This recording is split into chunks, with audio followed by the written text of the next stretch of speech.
jërë ngeen jëf mbokk yi seetaan Baol Média Production TV ñu ngi leen di nuyu bu baax ci ànd bi ngeen ànd ak ñun di nuyu nag waa Sénégal di nuyu suñu mbokk internet yi ñuy bàyyi xel ci waxtu wu ne ñëw yéen ci seen rétro de la semaine ni ñu koy defee rek ci Baol Média Production TV dañ koy door rek li nga xam ne moom moo dal ci askanu sunu gaa rawatina rek tarixa tijaan yi diggante le 25 ak le 26 Sénégal dañoo xëy ay tiis yu doy waar ci ñaari kilifa diine yoo xam dañ ko fay bàyyikoo bi ci njëkk di ca Tiwaawan di le 25 juin kii di Serigne Pape Malick Sy nekkoon porte-parole xalifa général di Tidiane moo fi bàyyeekoo alxames foofee ca Ndakaaru le 26 juin nag ca àjjuma ja kii di Serigne Cheikh Ahmed Tidiane Seck di xalifa généralu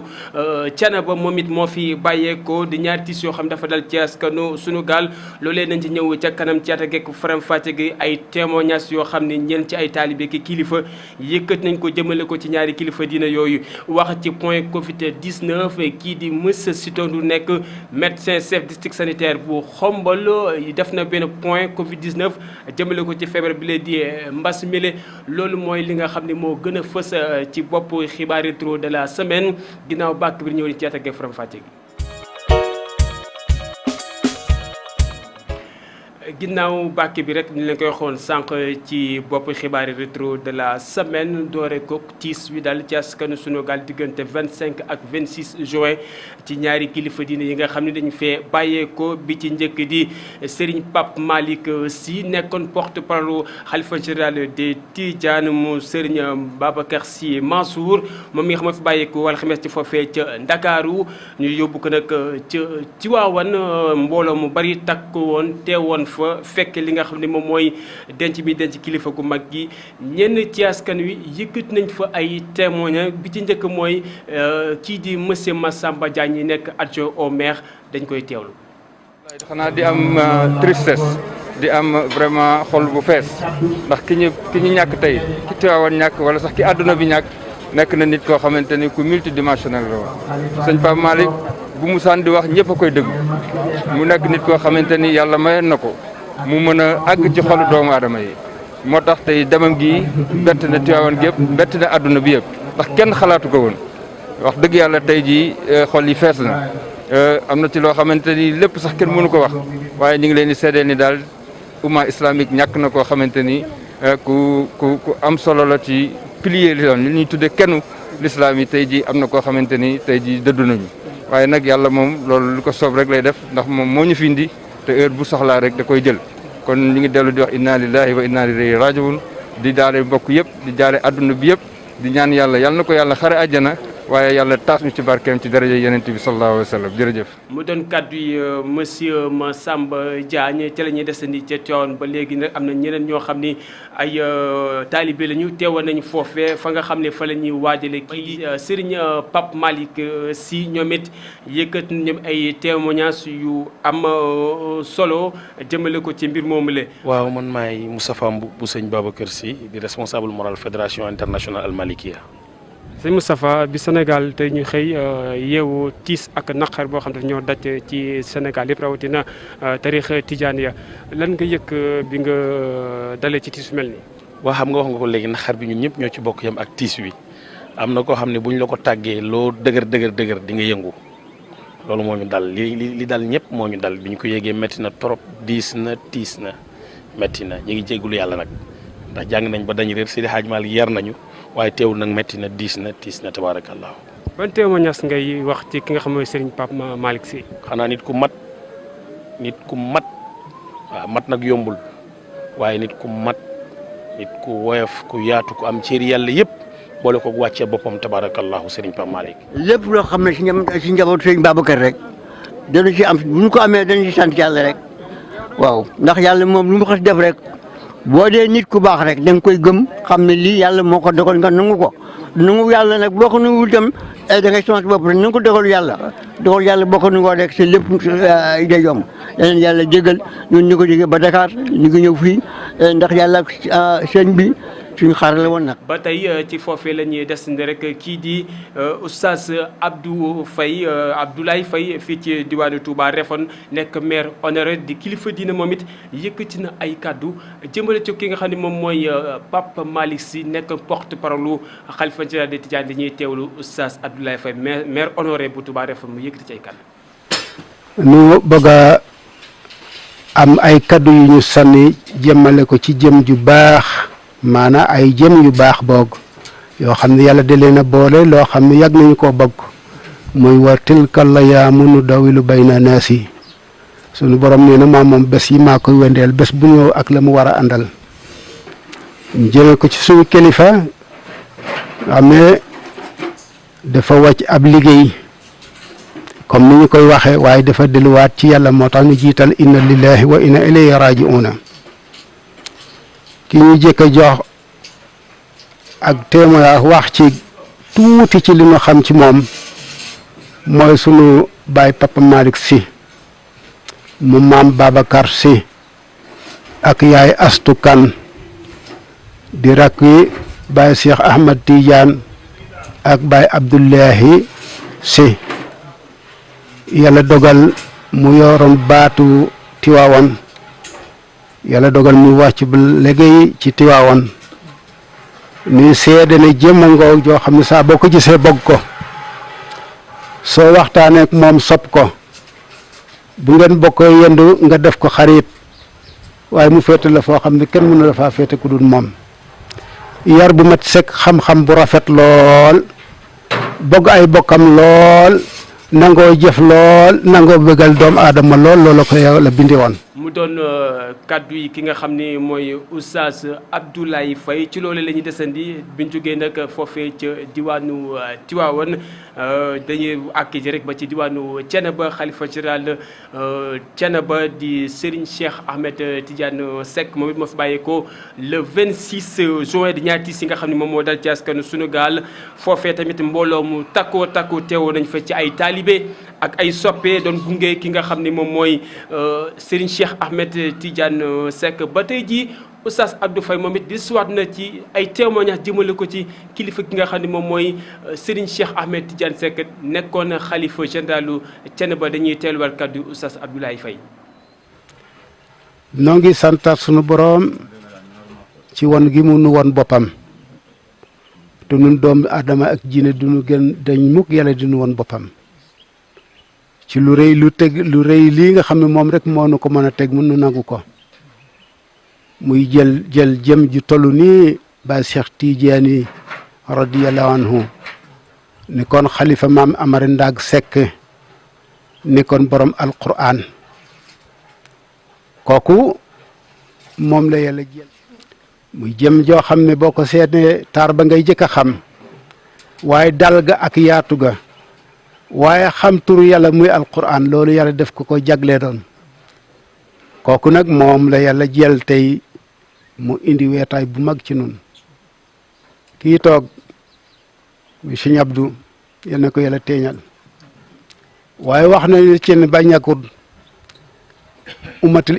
islam bi yëpp moo ñàkk la ko wax moo di moom kii waajuram muy góor gu mag diggante fii ak Nanjige xale bi mu doon def te tubaab bi tooñoon ko mu muñ njabootam ñëw taal kër ga jàpp gone ya jël soxna yi muy muñ waaye ba mu demee ba yàlla dogal mu dem ba jekku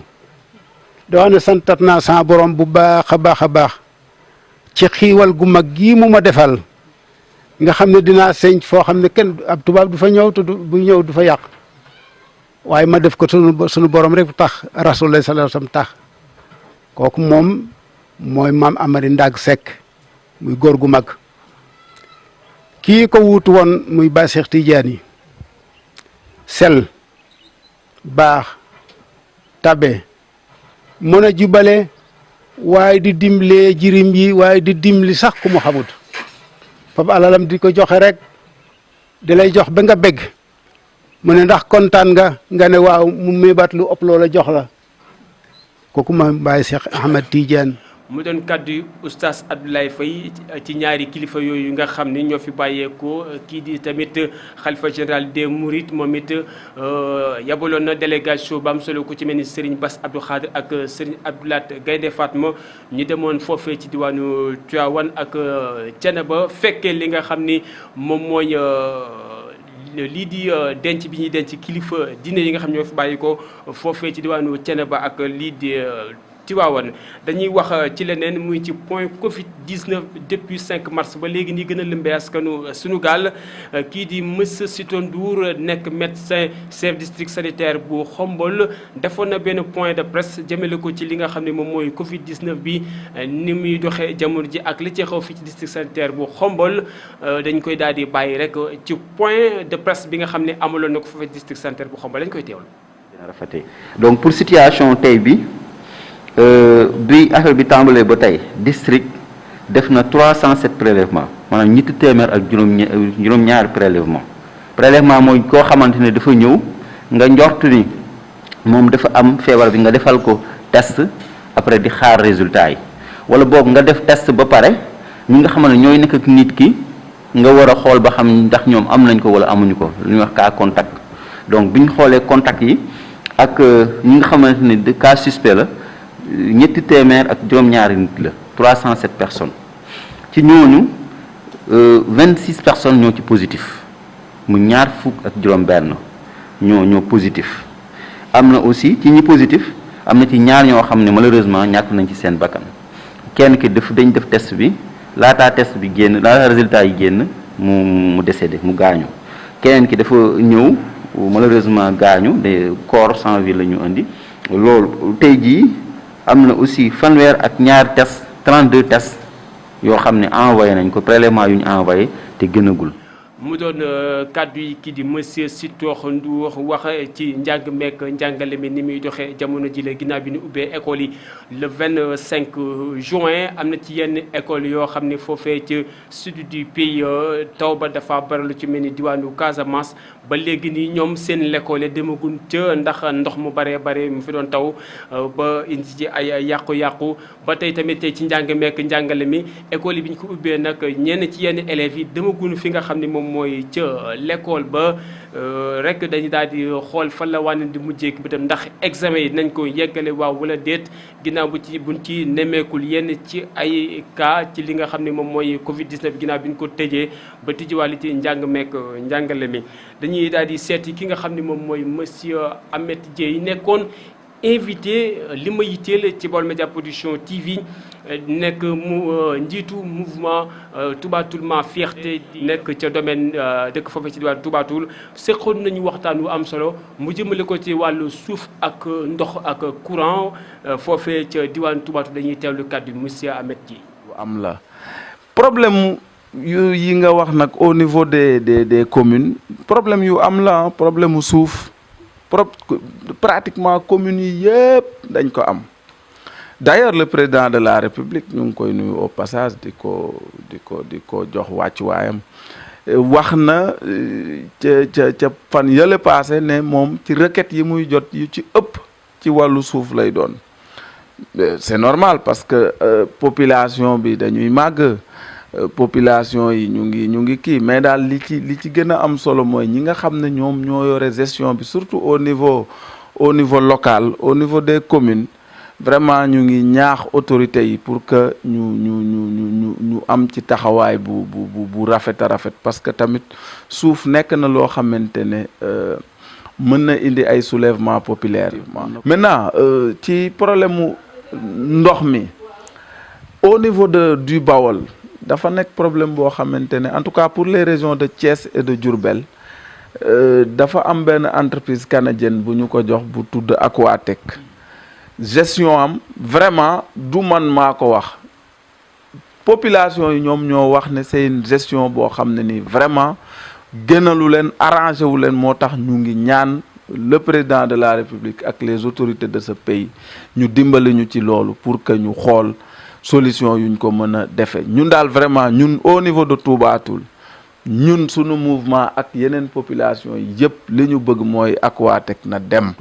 beneen bi ci mujje mooy peut-être l'électrification rurale nekk un problème sérieux également surtout au niveau de Touba Toul parce que tey il y a de très grands villages yoo xamante ne mais il mérite d'être électrifié. beneen bi ci des ñi ko am aussi xam nga courant bi aussi am ko ba pare toogu fa daanaka moom ak ñàkk ko ñoo yem. parce que tey au niveau de Touba Toul centre boo xoolee à chaque fois bu xiinee rek commencé taw rek courant bi day coupé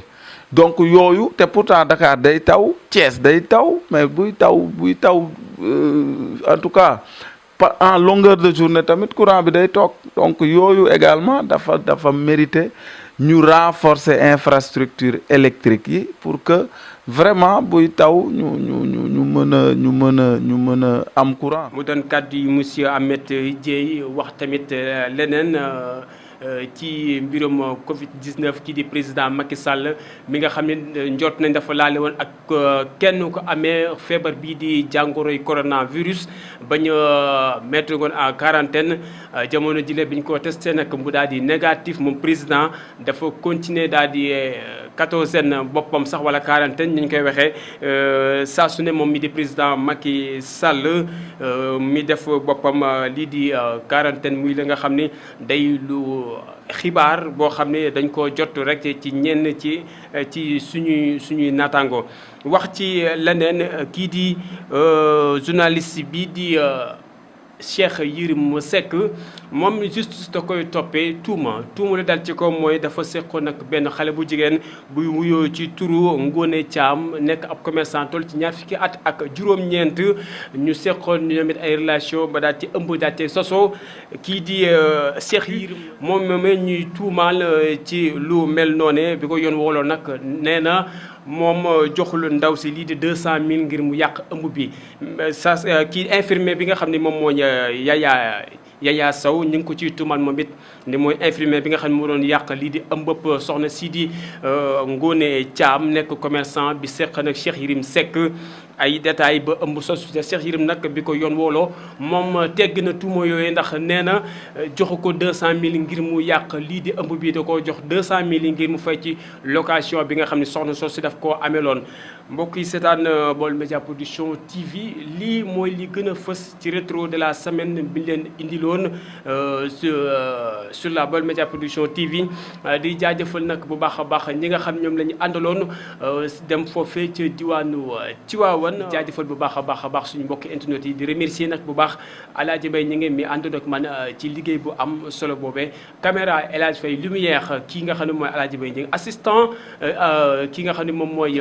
Issa Diop Issa maa ngi lay jaajëfal bu baax a baax di la remercier merci beaucoup suñu mbokk internet di leen jox rendez-vous beneen numéro rétro de la semaine yàlla mi am jàmm yàlla na ko tuux ci askanu Sunugaal ba beneen